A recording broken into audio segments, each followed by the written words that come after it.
Amigos de Micor Espacial, ¿cómo están? Bienvenidos. Estamos una nueva mesa.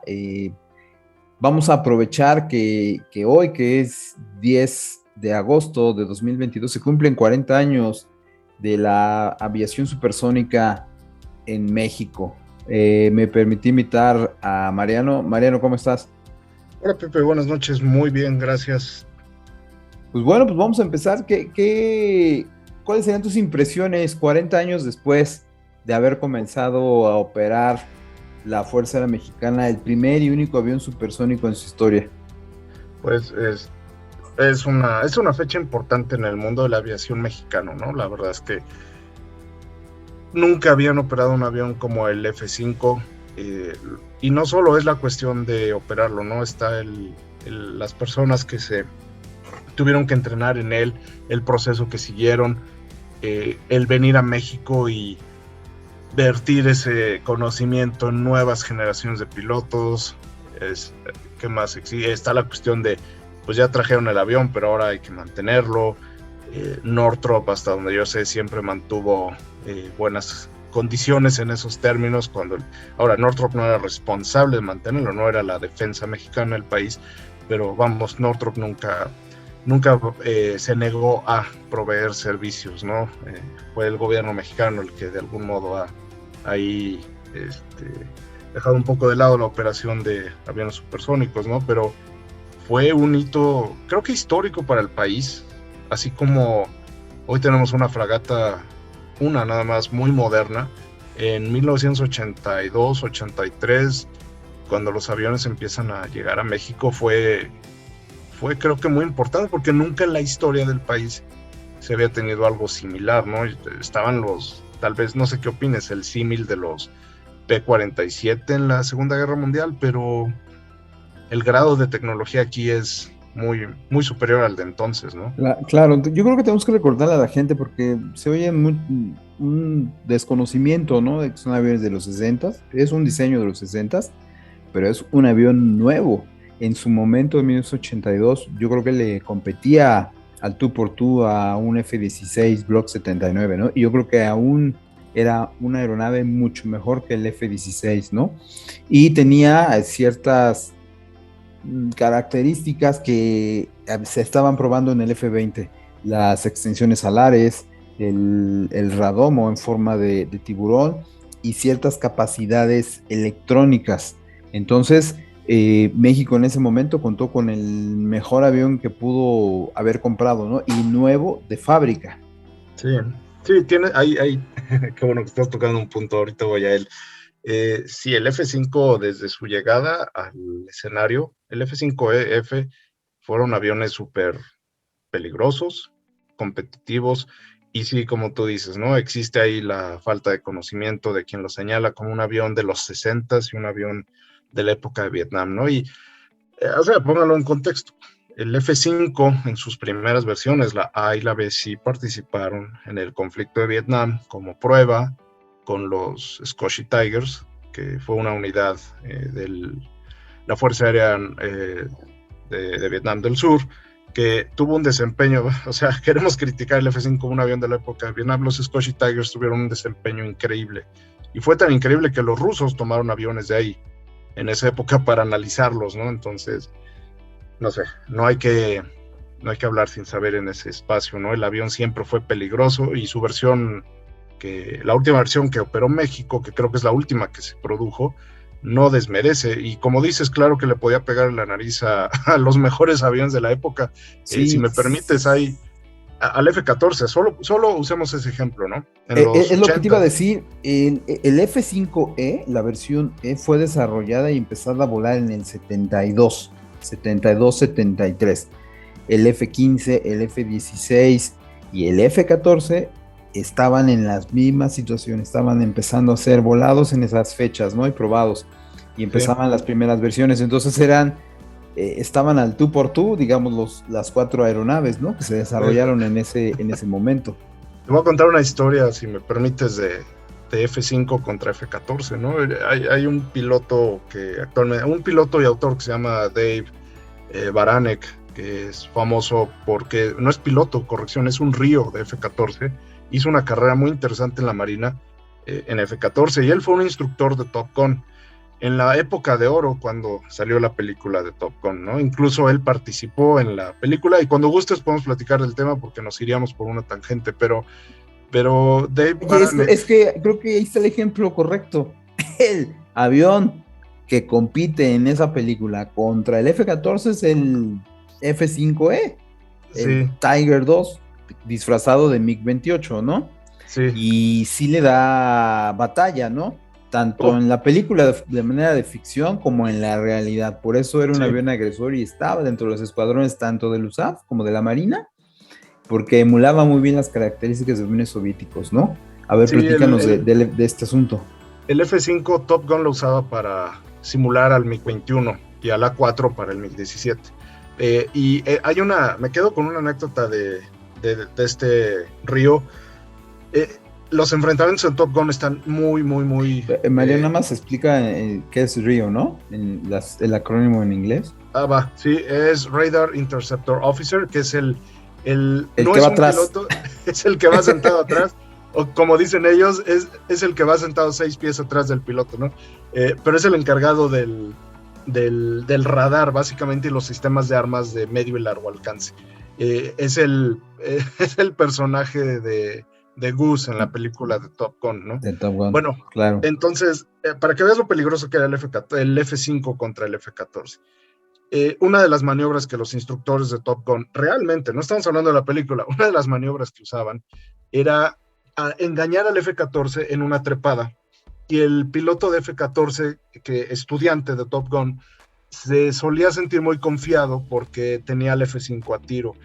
Pero en un momento el F-5 reducía un poco la velocidad y imaginemos que la punta del avión giraba 180 grados hacia el sur, hacia 180 grados, perdón. En A ver si sentido podemos editar esta contrario. parte. Ajá. Déjame retomar y A editamos ver. esta parte, ¿no? Ok. Retomo. Entonces, imaginemos que el piloto de F-14 va en persecución de un F-5, ¿no? Entonces, el F-5, el instructor, tiraba hacia arriba escapándose del avión, ¿no? El piloto F-14 solía creer que ya lo tenía. Entonces, el piloto F-5 realizaba una maniobra en donde bajaba la velocidad un poco, maniobraba, y la punta del F-5 que apuntaba hacia el cielo giraba 180 grados y quedaba apuntando al F-14 y venía de regreso hacia él. Eso por lo general era un derribo automático. Entonces, claro que era un avión súper peligroso, sigue siendo un avión muy peligroso hoy en día. Entonces, bueno, o sea, con estas anécdotas nos damos cuenta, ¿no? En el 82 México recibe este tipo de aviones que en el 86, 87, 88 estaban rompiéndole la nariz a los F-14 de la Armada Norteamericana, que era un muy buen avión de combate, ¿no? Entonces, superavión el F-5, ¿no? Tristemente, no tuvimos mucha carrera con él, digamos, con el F-5, porque se estancó en algún punto la operación, pero es un superavión el F-5. Sí, ahí fue una combinación de mala suerte y malas decisiones, yo creo, porque en un principio se iban a comprar los 26 aviones que para formar un grupo aéreo, ¿no? Como era el grupo aéreo que tenía México en la Segunda Guerra Mundial. Desafortunadamente, cuando los piden en el 78, no sé si te acuerdas y sepas esa historia, pues había el dinero, había petróleo, había todo.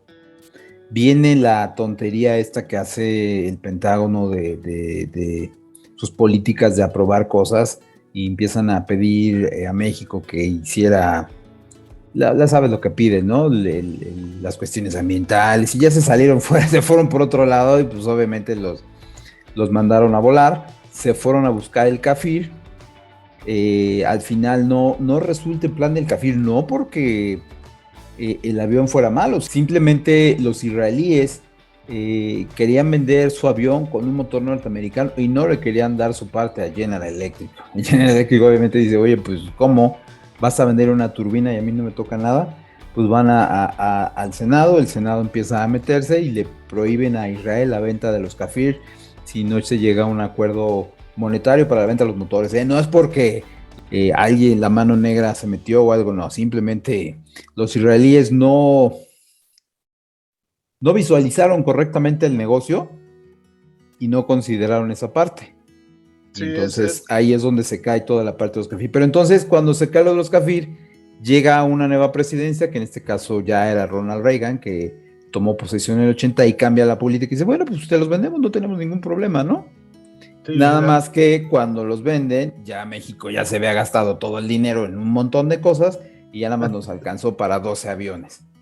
sí, y muy típico de Ronald Reagan, ¿no? Cambió totalmente la estrategia de defensa de los Estados Unidos. Y como lo mencionas, son cuestiones comerciales. Los aviones, los motores, todo eso son cuestiones comerciales. Hay política, claro que hay política, pero de base son cuestiones comerciales, ¿no? Yo no entiendo esa afinidad de muchas personas para buscarle 6 pies al gato, con que no quieren que nos desarrollemos, y eso es ridículo, ¿no? El que tiene que dar el primer paso hacia el futuro es uno, no los demás, ¿no? Cuando yo te puedo decir de un par de buenas fuentes que a México se le han hecho ofertas de aviones norteamericanos y no las ha tomado. Y están ahí los ejemplos, ¿no? Los Seahawk nos los ofrecieron con un paquete completo. Los misiles de la Pola, los Harpoon, los Sea Sparrow, los Ram, torpedos. Si de verdad no quisiéramos que nos desarrollaran, pues no nos los venderían, ¿no? El simple hecho de tener todo el paquete de electrónica que trae la Pola es una señal de que los Estados Unidos quieren que México también se desarrolle en esa rama, ¿no? Entonces es un poco un tema que también debemos dejar atrás, ¿no? México no ha tomado pasos en la dirección, ¿no? Y sí, lamentablemente, pues 12 aviones es una base muy firme para hacer es un pie muy firme para hacer cualquier cosa, pero pues nunca se retomó y hubo oportunidades, ¿no? Y fue Claro, un poco frustrante. Ahí es donde te platico que viene la mala suerte, ¿no? Se decide dejar la compra de los siguientes aviones restantes para el siguiente sexenio con el presidente de la Madrid, pero viene lo que es el temblor del 85, que fue devastador en las finanzas públicas del país. Entonces, en ese momento sucede el temblor, ya no se pueden comprar los aviones y en el 86 Northrop cierra la línea de producción del F-5. Entonces nos quedamos sin esas 2 aeronaves que nos faltaron, ¿no? Por esa combinación de eventos. Sí, y aquí habría que aclararle al público, ¿no? Cerrar la producción no significa que ya no se dé soporte. Y se siguen fabricando refacciones. Son cosas distintas, ¿no? Las refacciones estaban y todo, pero ya no podías acceder a tener un avión nuevo, ¿no? Sí, exacto, había que buscar ya por default en el mercado internacional. Oye, y ahí hay algo que se atraviesa, porque ya sé, dime. El que viene la guerra de Irán-Irak, y aquí hay algo que yo he defendido mucho. El F-5, según yo, es bueno en combate aéreo, pero creo que en el rol de combate a tierra se destacó, con muchas limitaciones, pero se destacó. Los iraníes hicieron cera y pabilo con el F-5, y hay documentos y autores que incluso hablan del derribo de un MiG-25 por un F-5. Entonces, imagínate. Es muy curiosa la historia, si es que es real, es muy curiosa. Un F-5 iba en una misión de ataque con su grupo, ¿no? Una misión prácticamente suicida, como lo eran casi todas en la guerra Irán-Irak. Y el piloto líder iba navegando entre el desierto, montañas, a ras de suelo, y no lo pueden creer, se les atraviesa un MiG-25 humeando, volando muy bajo, que había logrado apenas escapar no sé exactamente, no recuerdo si fue de un F-14, un disparo de un misil Phoenix, pero ya no pudo el MiG-25 continuar, y se le presenta como un blanco de oportunidad a un F-5, sí iba herido y todo el MiG-25. Por supuesto que el piloto F-5 iraní no deja pasar la oportunidad, tira sus bombas, va y lo caza y lo derriba con un Sidewinder, ¿no? Entonces, esa es una anécdota muy interesante, ¿no? Consideremos que aún un MiG-25 dañado, pues tiene unos motores sumamente potentes, ¿no? Pero bueno, los iraníes utilizan el avión en misiones de ataque, pero muy exitosamente. Lamentablemente tienen muchísimas pérdidas también, y ahí se ve uno de los defectos del F-5, que no tiene sensores de alerta no puede saber cuando le están apuntando un radar o un misil, ¿no? Que son añadiduras que se les pusieron después, monerías. Claro, es esa parte de cuando estaba armando el artículo de Taiwán, lo vi, los F-5 de Taiwán sí lo tienen, ¿eh? Tienen una electrónica sumamente avanzada que les permite hacer todo eso. Es más, pueden hacer misiones más allá del horizonte. Sí, es que hoy leí, antes, en preparación de esta plática, leí uno de tus suscriptores que puso que Taiwán, siendo más pequeño, había podido tener más F-5 y México no. Es que no se trata del tamaño, se trata del tamaño del reto que tienes enfrente, ¿no? Y Taiwán Claro. enfrenta una amenaza a su status quo de parte de China, que es una discusión en la que ahorita no voy a entrar, nada más estoy dando los hechos. Taiwán piensa defenderse y obviamente no va a defenderse con dos F-5 que tienen un radar con un alcance de 15 kilómetros a lo mucho. Lo va a hacer con la mejor capacidad que puede hacer tecnológicamente. Claro que para ese escenario necesitas muchísimos más aviones, necesitas una base industrial mucho más fuerte, y esa es la diferencia, que es lo que hablamos cuando las mesas de los nuevos interceptores para México, ¿no? No es lo que uno se imagine, uno tiene que adaptarse a las misiones que tienes enfrente, ¿no? Entonces, pues en el caso de Taiwán, ellos tienen que enfrentar a la Fuerza Aérea de la República Popular de China, que no son palabras menores, que son muchísimos aviones. Entonces ahí está la respuesta, ¿no? México no tiene un enemigo con el que esté en disputa de fronteras, territorios, entonces obviamente es un área que pues bueno, no se ha desarrollado como uno esperaría, ¿no? Oye, pero fíjate, eso es interesante y nos deja muy claro cómo puede ser la evolución de una base industrial y militar. Taiwán, pues, tiene enfrente a China, luego tiene a Japón ahí, a Corea, o sea, es una zona muy complicada, ¿no? Y simplemente Corea se está convirtiendo en una de las potencias militares del mundo, ¿no? Porque, pues, no puede competir en tamaño contra China o contra la misma Corea o contra otro de esos países, y entonces, ¿qué hace? Pues se va por la parte tecnológica y tal cual, ahí está el KF-21, ¿no? Sí, Que le va a permitir suplir esa falta esa falta de gente, pues, con tecnología. Sí, que es ya una fórmula probada, ¿no? A través de varios conflictos desde 1989. Y eso me La lleva tecnología hace que ganes. a la parte del 82. ¿Cómo fue que se prepararon los pilotos mexicanos para traer los aviones? Porque eran aviones nuevos. Nadie Sí. estaba en la Fuerza Aérea preparado para recibir una aeronave de esta capacidad tecnológica, ¿no? Fueron varios meses de entrenamiento, de adiestramiento, para poder hacer el despliegue de las aeronaves. Simplemente Sí. para eso, ¿no? Sí, hace tiempo tuve la oportunidad de entrevistar a los generales Mata y Ponte para los 30 años de los F-5 en México. Fíjate cuánto tiempo ha pasado y nada, ¿eh? Pero bueno, los dos me recibieron muy amablemente en sus casas y fueron muy hospitalarios, muy, muy amigables. Y, o sea, a grandes rasgos, yo recuerdo que el general Mata recibió su orden o sea, le dijeron, te vas a entrenar por ahí de febrero, no mentira, en enero del 82. Febrero estaba ya en Estados Unidos y regresó hasta agosto. Y algo similar pasó con los generales Ponte y Oropesa, ¿no? Que en paz descanse, por cierto. Que ellos fueron los primeros instructores que se calificaron como instructores, y traían una responsabilidad súper pesada. Ellos dos fueron los primeros en recibir los aviones, en entrenarse, recibir los aviones y traerlos a México. Y que pues, recibieron como 5 o 6 certificaciones nada más por eso. Entonces, es un proceso muy largo, no sé, me da la impresión que a veces la gente piensa que volar aviones es poner un piloto en la cabina, decirle qué picar, qué mover y ya, ¿no? Y es un proceso tremendamente científico y tremendamente complicado, no es nada más los cambios de sillita y de avión y ya estás, ¿no? Se tienen que saber. Por ejemplo, yo recuerdo que el general Mata me comentó lo mucho que le gustó la estructura de entrenamiento de los Estados Unidos, porque en 30 horas ellos ya podían volar en formación, ¿no? Ya tenían conocimiento del avión, ya podían empezar a volar, y empezaron a hacer sus certificaciones, ¿no? Primero eres piloto instructor de combate. Es todo un camino que hay que seguir, ¿no?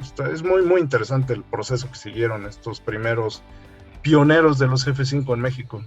Claro, y ellos fueron los que empezaron a entrenar a la primera generación de pilotos supersónicos mexicanos, que no era tampoco cualquier cosa, ¿no?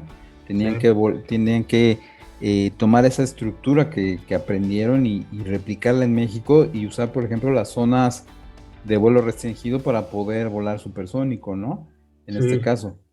Es muy curioso eso. Fíjate, estoy viendo mis notas, ¿no? El general Ponte me comentó, ¿no? Que pues el general, en ese entonces el mayor Arcos era el senior de ese grupo, de ellos dos, ¿no? Entonces a Oropesa le cayó toda la responsabilidad tenían que recibir el avión en la fábrica y hacer un chequeo completo de que el avión estuviera bien. O sea, no es como imaginamos que un piloto de Northrop le da las llaves del avión y le dice, ahora le subas. No, los pilotos mexicanos tenían que checar que el avión estuviera bien, ¿no? Fueron 16 meses total lo que pasaron allá. Desde cursos de inglés, el curso de piloto de F5, el de combate, el de instructor y el de instructor de combate, y finalmente un curso extra de revisión de mantenimiento, ¿no? Para recibir el avión. Es muy complicado, muy padre, y lo que dice es, sí, Mata me llegó a contar que tienen sus zonas designadas, o tenían, porque hoy en día está muy reducida la operatividad, pero en esa época de oro, arriba de 20,000 pies para que no tuviéramos problemas con los civiles, los de que estábamos en el piso, no con tuviéramos la onda problemas de choque supersónica, sí, ¿no? Me llegó a comentar, ¿no? Que la instrucción que recibieron fue muy completa, ¿no? De pie a pa, completamente, todo lo que tuviera que ver el manejo del avión, y empezar a darle instrucción a los pilotos mexicanos. No me comentó muchos detalles, pero lo que sí me platicó es que se hace el briefing, ¿no? Y quien va a liderar el vuelo lo presenta, y que es como hemos visto en la vida real, ¿no? Aún en la actualidad, ¿no? El ejercicio es un piloto trata de derribar al otro, se le pone atrás y quien gane continúa y así, ¿no? En este caso me comentó que era muy interesante básicamente volar el avión viendo hacia atrás, porque mientras otro te intenta derribar, ni siquiera ves el avión o no ves hacia adelante del avión, todo el tiempo tienes que estar volteando hacia atrás, y es repetir un par de veces a lo mucho, porque en el avión pues no tiene mucha autonomía. Entonces el F5 no recibe muchos pilotos que tengan que repetir mucho los procesos, ¿sabes? Se le demanda mucho al piloto porque todo pasa muy rápido, no tienes combustible, tienes que ser un piloto muy bueno y tienes que sacar las maniobras en el menos tiempo posible, ¿no? Claro. Y te acuerdas que en esa época había un excedente de 33, ¿no? Entonces podrían hacer entrenamiento similar. Aunque era subsónico, el T-33 se desempeñaba muy bien como una especie de avión agresor para los F-5. Sí, se los debieron haber comido. Le digo, la verdad es que el T-33 es muy buen avión, pero contra un F-5 dudo que pudieran hacer mucho. Seguramente habrá historias al respecto y habrá quien se moleste conmigo y me diga, no sabes, yo una vez derribé un F-5 con un T-33 simulado, pero en general el F-5 tenía características superiores. Sí, como dijiste, lleva algunas cosillas que salieron del F-20, que yo ahí sigo discutiendo contigo, Pepe. Según yo, el F-20 fue un proyecto para enmascarar el desarrollo del B-2, pero... Híjole, pues no lo sé, es tan buen avión que dices... Híjole. Es que ese es el argumento que yo te da. ¿Te acuerdas que en los viajes que hacíamos te lo discutíamos, ¿no? Pues, ¿a dónde está la prueba? O sea, todo eso es lo que dicen ellos que hacía el avión, pero ¿a dónde está? Yo creo, al igual que algunas, pero claro, esto es plática de amigos y de esas cosas que nunca se está de acuerdo, ¿no? Pero yo personalmente creo que el F-20 es un F-5 muy refinado, pero que era una pantalla de humo para la línea de producción del B-2, que en ese tiempo se estaba gestando en absoluto secreto ahí en Palmdale, en California. Ya me desvié. Pero bueno, no, es que puede ser interesante, nada más que si hay documentos, si yo tengo un documento oficial de Northrop en el cual le ofrece a México 18 aviones F-20. Entonces, sí o no existía. Lo tengo, está publicado, lo he publicado en videos y viene, dice, te ofrecemos México 18 aviones F-20 y son mejor que el F-16, son más baratos, viene ahí todas las características, entonces está bien extraño. Mis dudas, Pepe. Es que para la cuestión de los proyectos secretos, créeme que Estados Unidos se hace cada historia para cuidarlos, pero bueno, creo que es una discusión en la que tú y yo nunca vamos a estar de acuerdo. Pero bueno, sí, en Oye, efecto, el F5 mexicano trae cosas del tú crees F20. que, a ver, nada más así hipotéticamente, tú crees que en algún momento si México no hubiera tenido la capacidad, si no hubiera habido el sismo, si hubiera sido la condición ideal, hubiera comprado estos 18 aviones más otros 20 o 30 que hubieran comprado Bahrein y Malasia y Taiwán, que yo creo que por ahí era Sí, donde iba a salir la mayor producción, pues entonces a lo mejor ahorita tendríamos F-20, ¿no? una de las cosas de las que dudo que el F-20 era cierto es porque Taiwán lo hubiera comprado y otras naciones, pero ya, este, yo creo que sí, yo creo que eventualmente, obviamente el F-20 funcionaba y se veía como un buen avión, pero ¿por qué no? Sí podría ser una posibilidad y yo creo que eso nos habría dado pie a en este momento ya operar, o sea, ya estar operando F-16, ¿no? Desde hace unos 10, 15 años, pero lamentablemente el temblor pues fue una fuerza que nadie previó, con consecuencias que nadie previó y bueno, eso sí se le atravesó al país, ¿no? Triste, muy triste, pero sí. Mala suerte.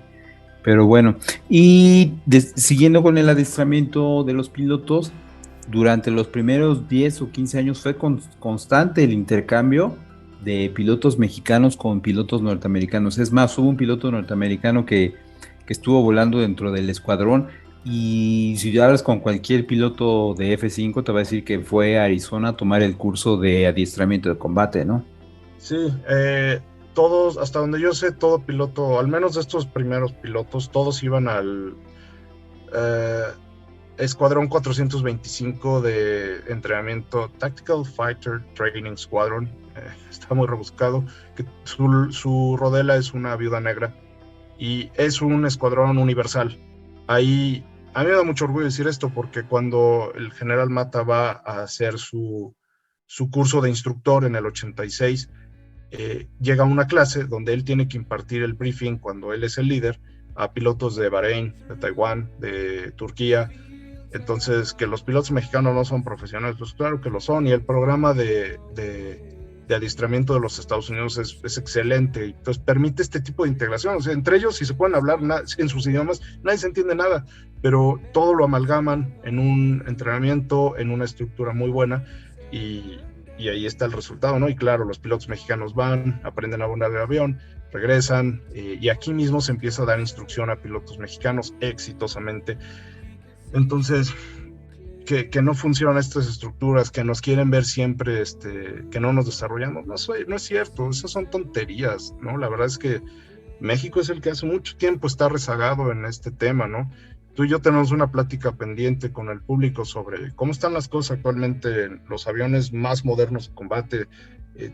Como te dije en una llamada, tuve oportunidad de hablar con pilotos de otros países y es ya una diferencia abismal en todo lo que está viviéndose en el mundo, ¿no? Y México tuvo una probada de esto en el 82, 86, que fueron momentos claves para arrancar esto, pero pues no se hizo, ¿no? Pero de las capacidades de los pilotos mexicanos no tengo la menor duda de que pueden estar al nivel de los mejores Claro. pilotos.